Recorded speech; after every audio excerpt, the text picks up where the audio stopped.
Here about the model to side opposition.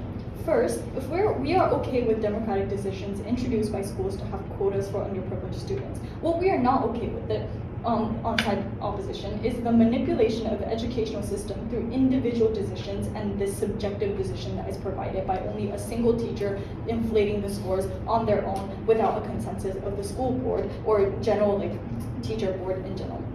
The second thing is, but we also think it is not. We also think it is not fair to A, it is not fair for the students, and B, it won't be fair for the teachers, and C, it won't be fair for the system in general. The second thing is we're happy to provide supporting resources for minority groups, such as minority fundings for universities or job application, in the sense where we provide money for them in order to get to better access or better resources that are able to provide to them. We also support things like quota system and anything as long as their officials help or consensus provided by the board. And therefore, two arguments from side opposition then.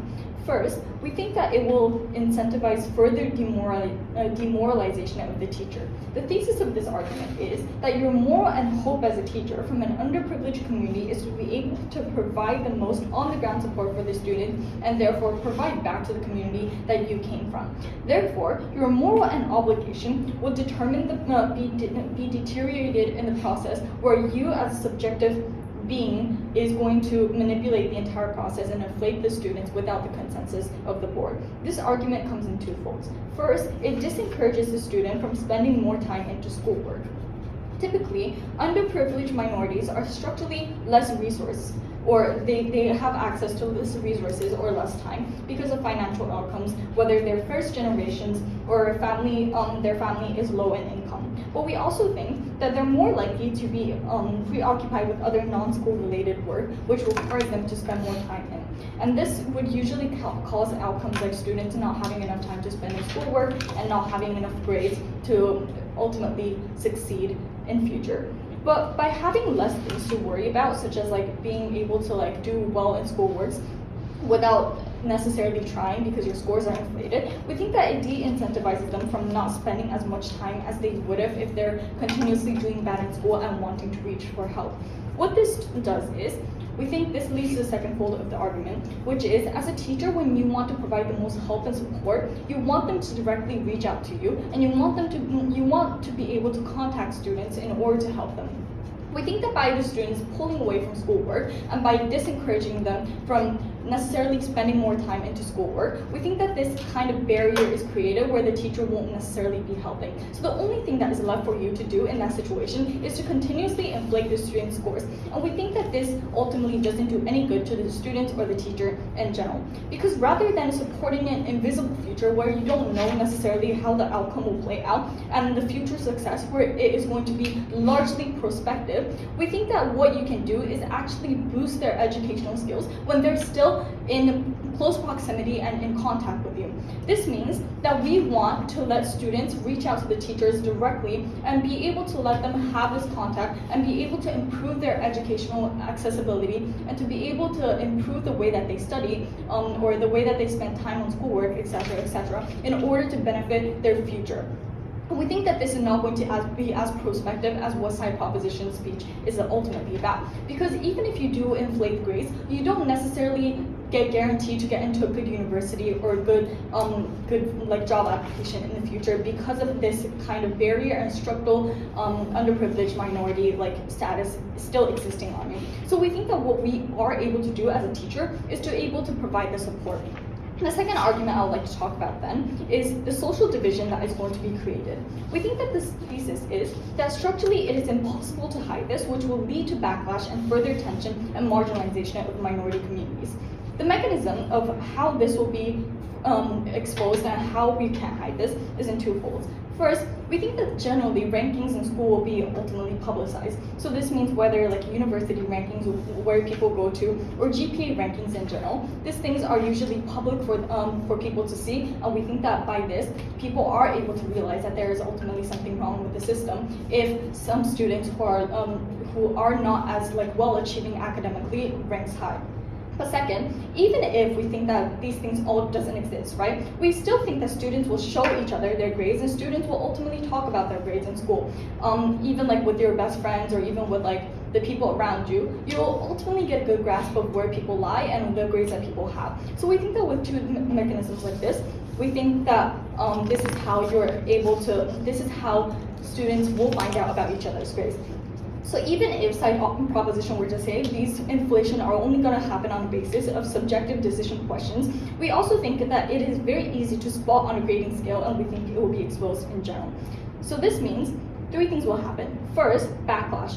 This will mean that the people who are well achieving and hardworking in school will have this pent-up hatred and hostility against students who are from underprivileged communities that the teacher inflate their score on.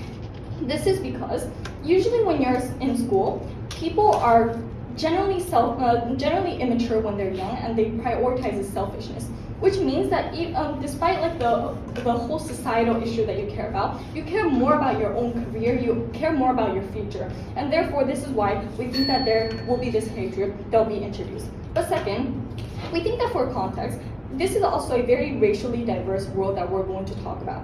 So which means that if one underprivileged community is going to be prioritized by this teacher because the motion says like similarly underprivileged minority, we think that there are other minorities who will unionize and marginalize this community together. So which means that if this teacher is from like a black community in America, we think that ultimately there are other communities such as like Asian communities, such as like Middle Eastern communities, who are also structurally discriminated against, who will unionize against this unfairness. But third, we think that bullying and discrimination will happen. So this negative perception will pent up and stereotypes will happen. So even if we think that it is not going to be as obvious, we think that this is still going to play out in a form of stereotyping. So why is this important? We think that as a teacher, your responsibility is ultimately to educate the youth and to educate the underprivileged minorities instead of pushing them away further from the future. How to post.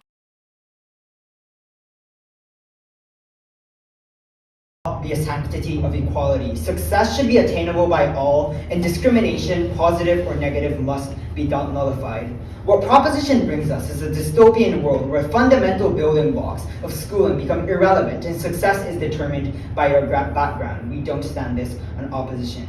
I want to be clarifying 2 things. First, on the disadvantaged individuals, then on larger society, and why that implicates to you as a teacher. First, on the disadvantaged individual themselves. I'm going to be talking about 2 main things under this. Number 1, why disadvantaged students are unlikely to be significantly advantaged on proposition, but then taking their best case in the second layer, assuming they are advantaged, why we still win this debate. Firstly, why are students unlikely to be significantly advantaged on proposition?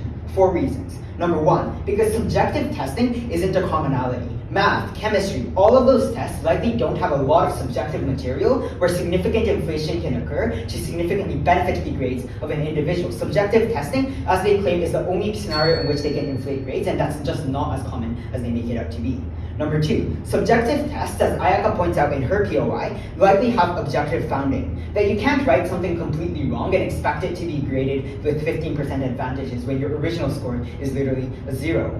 Number 3, not learning foundational material is likely going to halt your capacity to succeed in university. Essentially, when you don't have foundational material that you otherwise should have had during high school, when you go to a university, when you don't have a teacher giving you biased grades, that is at the point in which you likely fail at university, you have to drop out, you can't succeed, or you can't move forward.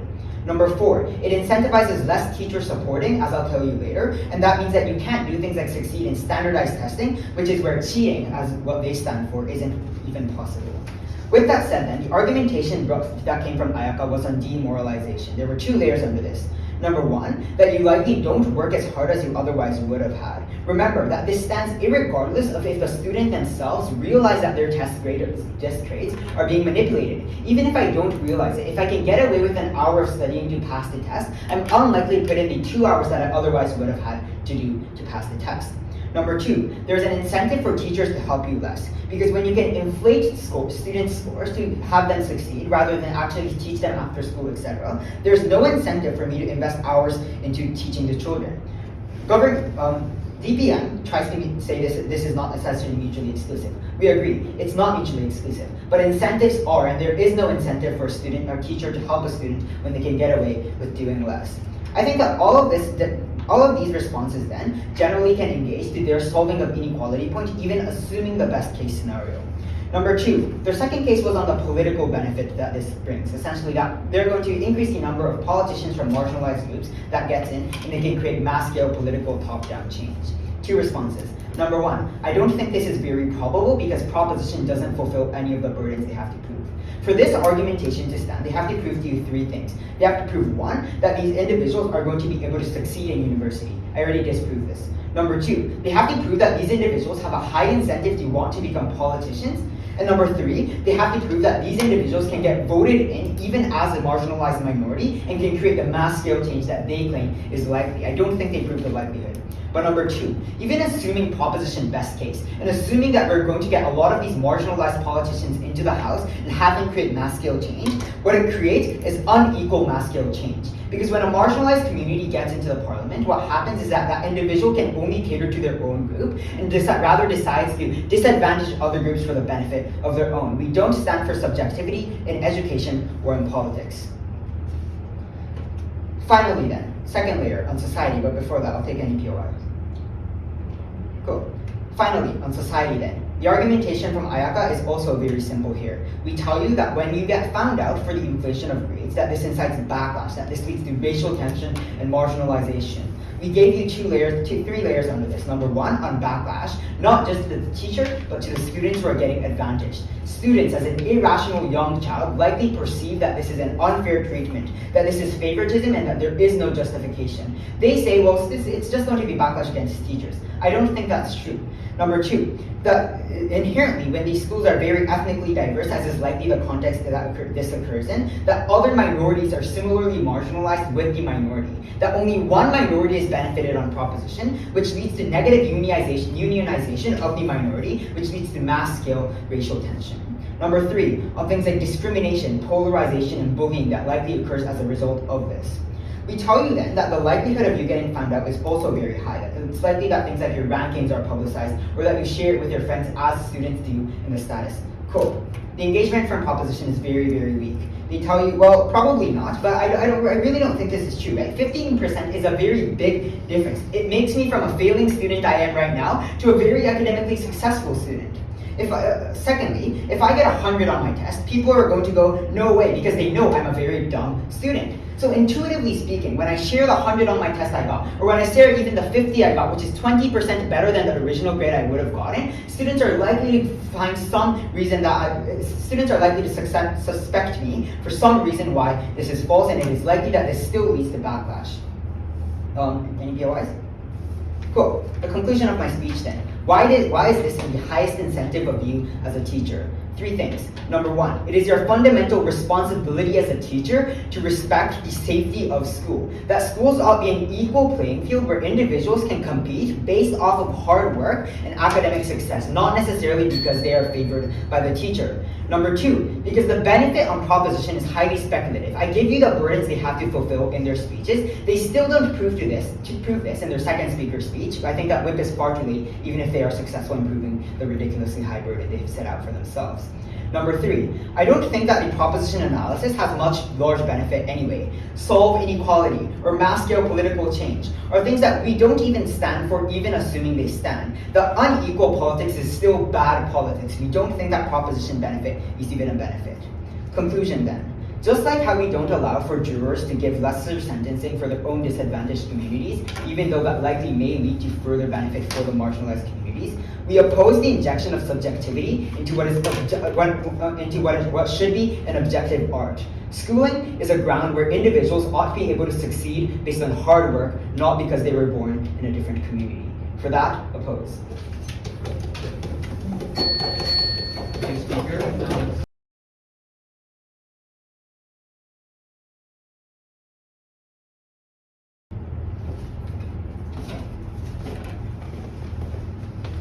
Thank you, Chair.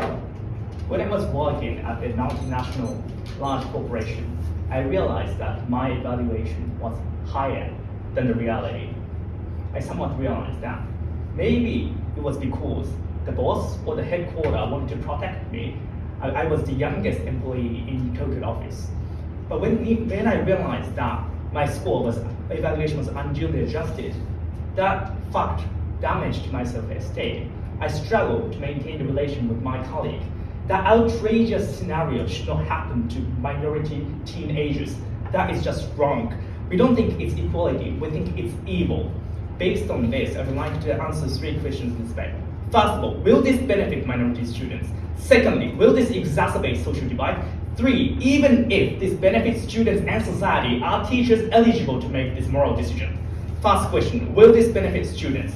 So the government would characterize that even adjusting slight score has significant impact over the GPA of students. If that characterization is true, it's all the more easier for the students to realize that their score is unduly adjusted, and therefore that's a huge concession. And what would be the likely scenario? The scenario is that students continue to work hard to make their academic career successful. No, 3 counter-analysis.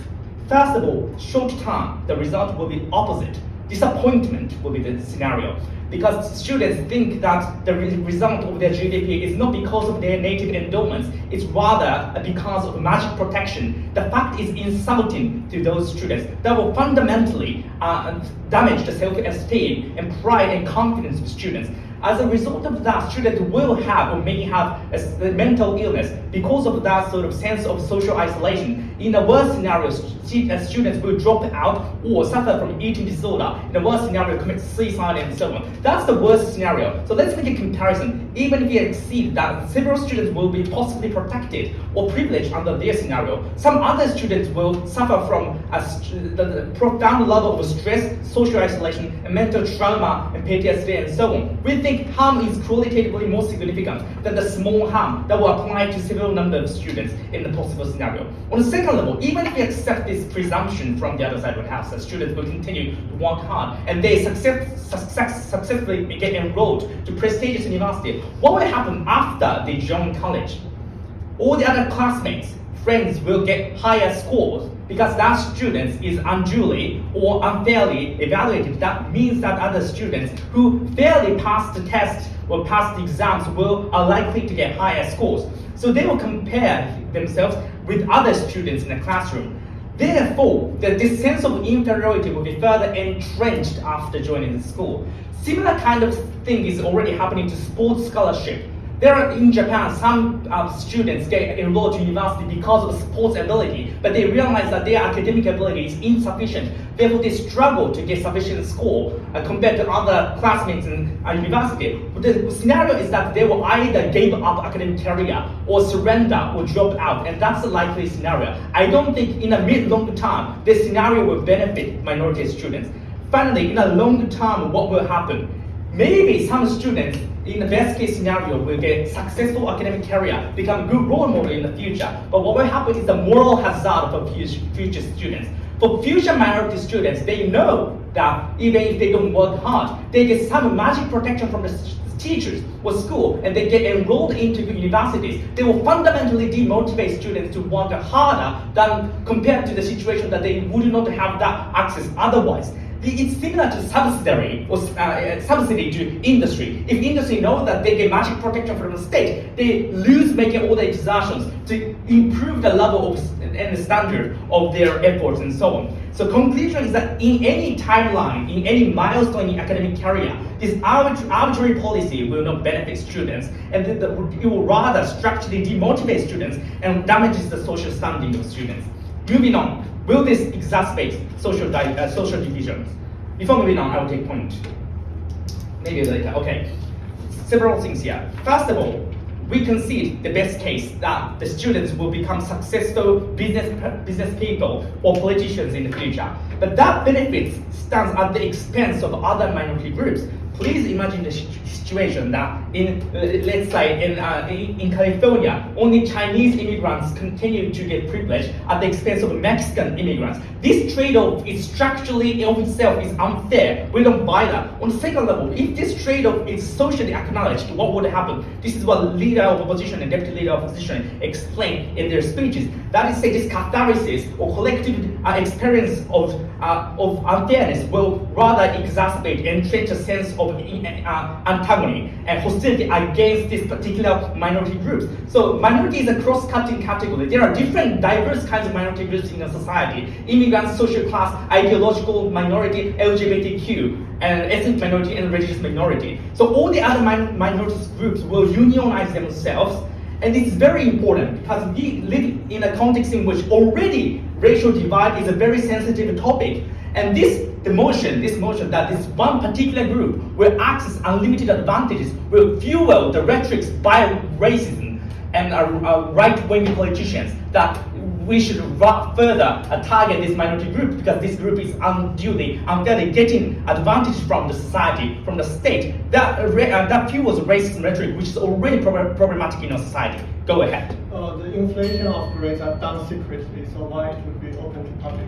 That's I think my partner explained in many scenarios. On the first level, it's public science. Within the school, it's public science. On second level, in the private communications, that usually the students exchange their scores and the reality of testing each other. On the third level, teachers have to submit the evidences or testimony to universities. So maybe in some process, it's very easy for other students or other stakeholders to realize that some adjustment is happening or going on. Because one university is receiving submission from all the other college, and therefore it's very easy for the school to realize that.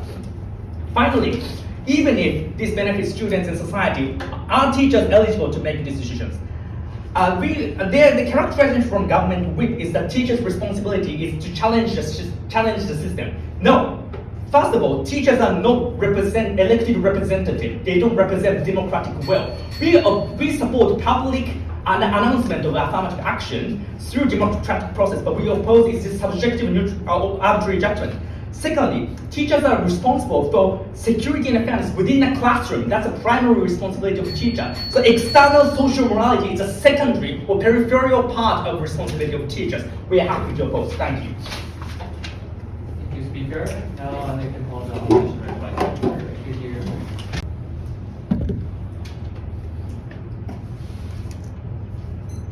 Should I get a higher score in this debate because I took the bus while Mitsushi took a taxi? I don't think that is the case. The fundamental reason why is because we care about equality when it impacts our future. We care that individuals are graded based off of their achievement, not necessarily based on subjective injections by a biased individual. From opposition, our case is very, very simple. That you not only have a utilitarian mindset as a teacher, but you have a fundamental responsibility to the sanctity of the school in protecting individuals from massive harms that occur when you inject subjectivity. My speech is going to be very, very simple. I'm going to presume that there is massive amounts of change in grades or enough change to incur much of the proposition benefit, because otherwise this debate can't exist. So I'm going to disregard the four mechanizations I gave you for why proposition doesn't even have a standing in this debate.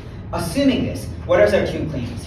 We tell you first that individuals likely are harmed in the future for a couple of reasons. One, because you face mass scale disappointment and damages to confidence when you are insulted as an individual, when you have to get subjective affirmative action for you to be successful in school, and when you perceive that individuals around you to agree with that, that is when you lose confidence. We tell you second, that even if you were to be able to get into a good university, that you likely feel a sense of inferiority in university, and you likely can't succeed in university because you don't have the foundational groundings necessary for success. We tell you thirdly, that the incentive for teachers to help you during your schooling hours is significantly decreased when teachers can simply manipulate your scores to give the perception of your success and the perception that they're teaching you. The second claim we give you is that there is mass-scale societal division that happens, that a benefit of a minority that fucks over millions of other minorities is not a benefit that we stand for. That we fundamentally believe that the incitement of backlash, racial tension, and marginalization that incurs as a result of teacher subjective bias is not a harm that we all stand for. That teachers have a responsibility to not only protect this harm, but also to ensure equality. The premise of all of our argumentation was that, well, it's likely that these individuals find out that their scores have been changed. That these individuals likely understand that their scores are being subjectively inflated. We give you three layers, none of which are engaged in any of their speeches. What government gives you is a much weaker case. They tell you two things. Number one, that they can reverse inequality by allowing for individuals to be successful. We not only tell you why this is unlikely, but we tell you that even as a result of, even if some individuals do get successful, two different groups are harmed. Number one, other members of the minority that you try to advantage who aren't going to be successful as a result of this. Because we don't think that we can take the utopian world in which everybody that the teacher inflates can get successful. If that was the case, teachers can just inflate everybody. Number two, it harms other minorities, especially in ethnically diverse areas, where these other minorities not only likely unionize, but even if they don't, they still face fundamental harms when other groups are advantaged at the expense of themselves. The second thing they say is, well, we can create mass-scale political change. I give you three burdens that proposition has to fulfill for this argumentation to stand. If they had a chance in WHIP to add to this mechanization, they don't take the chance. I don't think that this case is probable. But even taking that this case is probable and assuming political change can happen, we tell you that this kind of political change is a type of political change that we don't stand for as it has utilitarian harm to others. The conclusion of my speech is simple. What should you care about as a teacher? Two things. Number one, you should care about the foundational principles of schooling. If a teacher perceives a utilitarian benefit, can they implement unfair policy? On opposition, we say no, that this is a wrong that should not happen. But secondly, only after you feel foundational principles, even assuming that we don't win on principle, we think that we win on utilitarian benefit. Because taking proposition at their best, there is some benefit to that one minority group. On opposition, we defend every other individual, and for that, proud to stand on op. Thank you.